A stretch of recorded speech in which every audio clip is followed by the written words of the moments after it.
thought I was going to be just drawing blood, not procuring tissue from aborted fetuses.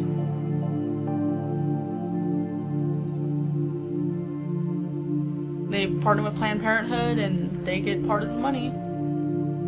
So I say, okay, what are you looking to supply today? You know, you can imagine where they would run with this, like, you're selling body part, you know.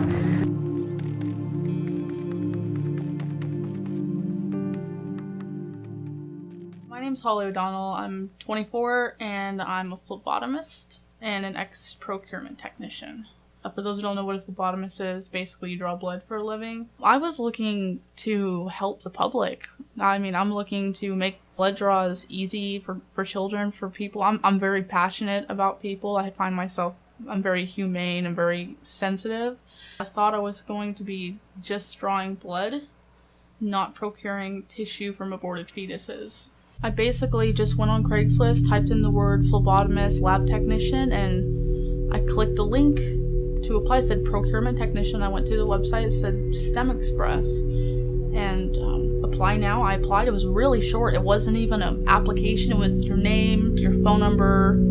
That was it. And I got an email back and I interviewed. And they don't even let you know in the interview what you're doing. STEM Express is a company that hires procurement techs to draw blood and dissect dead fetuses and sell the parts to researchers. They partner with Planned Parenthood and they get part of the money because we pay them to use their facilities and they get paid from it. They do get some kind of benefit. We were asked to procure certain tissues like brain, liver, thymus, pancreas, heart, lungs, and pretty much anything on the fetus. It's basically huge trafficking of fetal tissues. Right. So I'll just take a couple minutes. Sure. And Brianna is my assistant. Hi. So, Oh, you're warm. I want to hang on to you. so I was talking to Mary about what I'm trying to offer to clinics as a procurement service, and she said, you know all about this. Oh, we have already a relationship with ABR. Oh, okay. So is that the sort of thing you're doing? It's a startup. Uh-huh. So there's already a service there. I'm thinking with my business head that Using them for over 10 years, a really long time. So I just kind of renegotiated the contract. They're doing the I can't remember what they call it, but the big collection for government level collections and things like that. So I'm trying to think of other providers in our town. So I don't want to sound like a salesman here, but I'm going to. So we return a portion of our fees to the clinics. So just as a way of thank you for this. Just trying to establish. Right, get a toe in and make it sound. Right. All right. They weren't looking for a compassionate individual at all. They were just looking for someone who could get as much money, as many samples. I think that's why they were interested in me as a phlebotomist, because I can draw quick.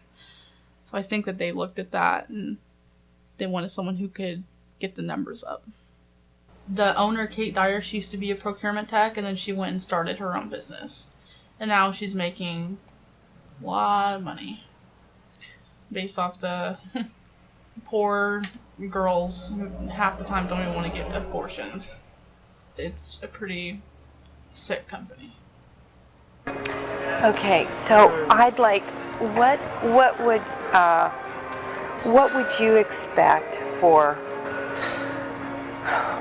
intact tissue? What sort of compensation? What sort of? Well, why don't you start by telling me what you're used to paying? Okay, I don't think so. I would like to know what would make you happy. What would work for you? Well, you know, in negotiations, the person who throws out the figure first is at a loss, right? So.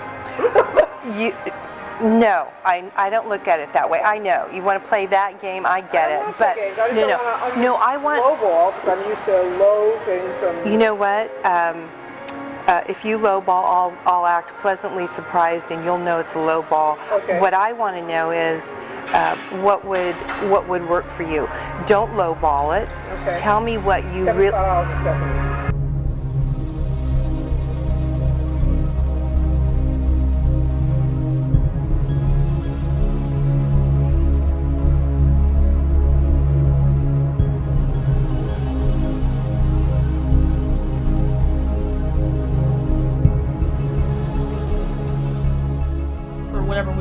procure, they would get a certain percentage. The main nurse was always trying to make sure that we got our specimens. No one else really cared, but the main nurse did, because she knew that Planned Parenthood was getting compensated. So she wanted to make sure that everything was going great for us, it was going great for them, and for us, and it was going great for them.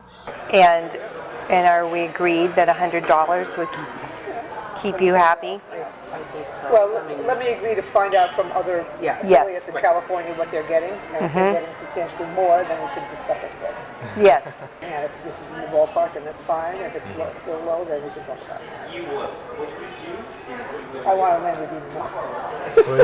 I said I want a Lamborghini. Don't we all, right? Yeah, exactly.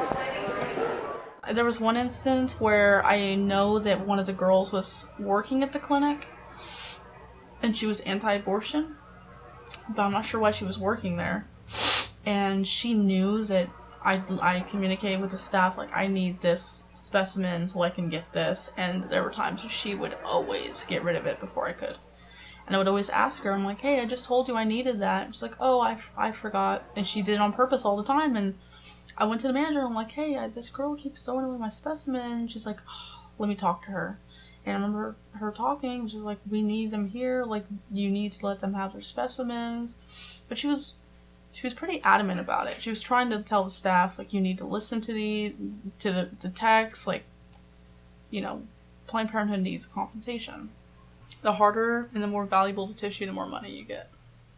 So if you can somehow procure a brain or a heart, you're going to get more money than just, like, chorionic villi or umbilical cord. That's basically what it is. So that, I guess that's an incentive to try and get the hard stuff, because they get more money. So I remember my first day, I was at the Concord Clinic, and it was very early in the morning. I was with one of my trainers, and I walk in, I meet the staff, and I look over in the corner, and there's a little light tray with pie dishes on it. I'm like, okay. And then I see someone come in with a bottle of something, and there was blood in it. I'm like, okay. And then they went over to the sink, and they emptied it out in a strainer and put it on the pie dish and lit it up, and I'm like looking like, what's going on?